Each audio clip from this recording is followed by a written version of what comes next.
Oh, welcome back, beautiful, amazing people.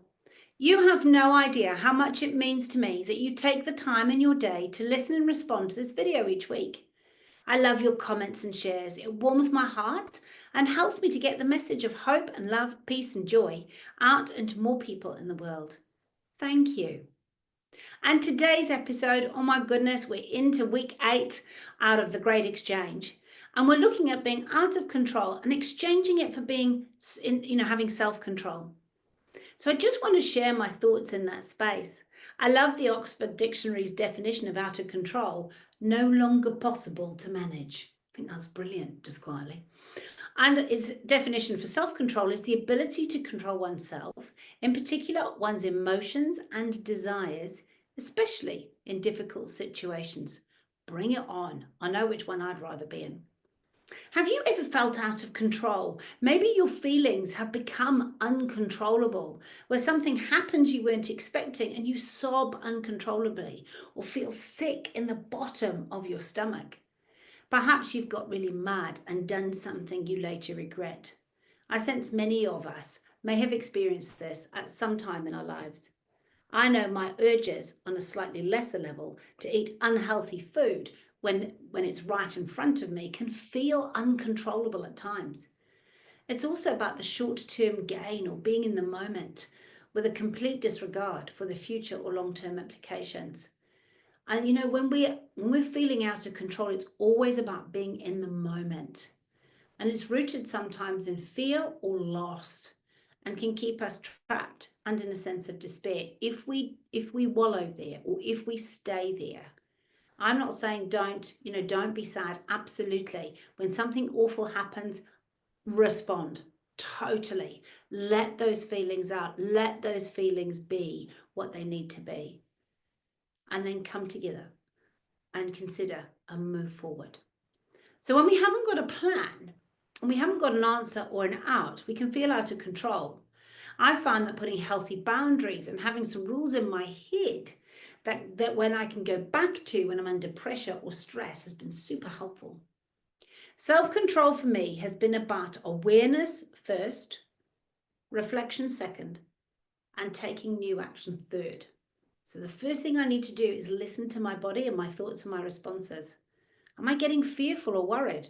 Is my mind trying to take over and create stories in my head that are expanding the truth and taking me down an unhelpful direction or making judgments that actually aren't mine to make? I have to stop and really consider this. There are things and events that we do not have control over, like cyclones and loss of a loved one. However, it's not what happens to us that counts, it's what we do with it that matters. I'm reminded of Jesus when he could have called in a host of angels to free him from the persecution and torment that he went through. When he was being questioned and judged when he'd done nothing wrong, he never retaliated, not once. He actually put us before himself. He kept his eyes on the prize that had been set before him and held true to his mandate. I think of Nelson Mandela and his grace as he blessed and forgave his captors for their horrendous treatment of him in jail. Or Viktor Frankl, and all those who had been in concentration camps.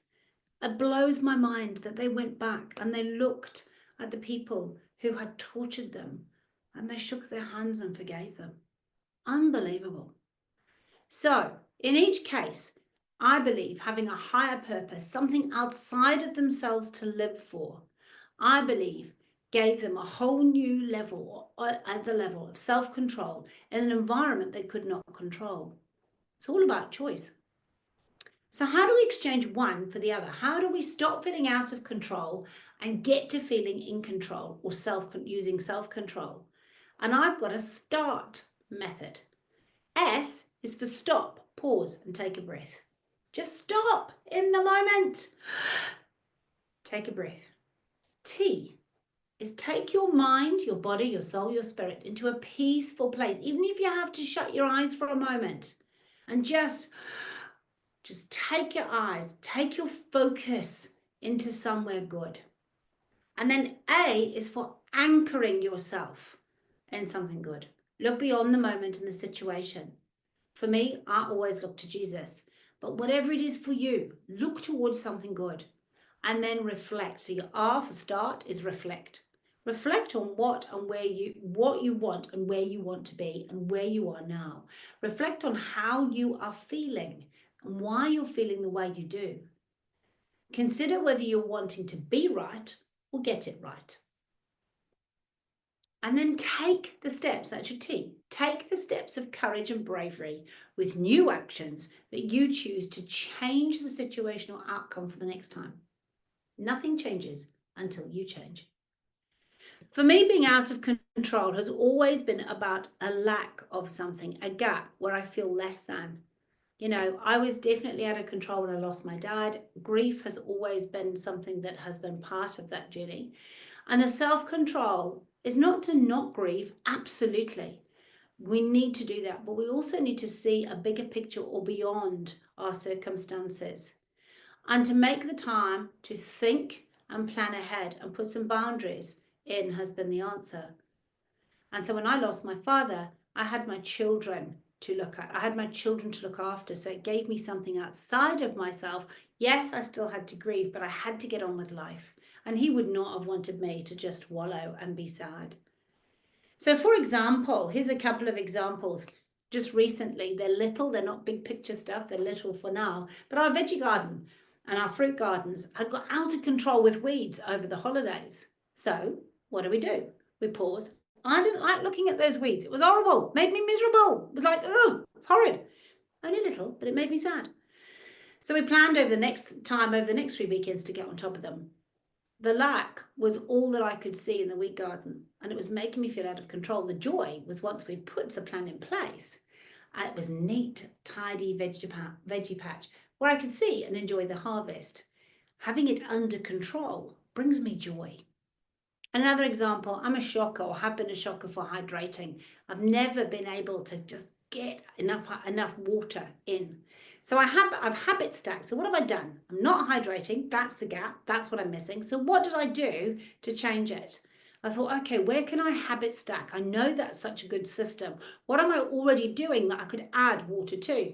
Brush my teeth. Brilliant. So I have a glass of water with a pinch of salt ready every morning and night. And I brush my teeth. I have a glass of water. Boom, 500 mils guaranteed every day.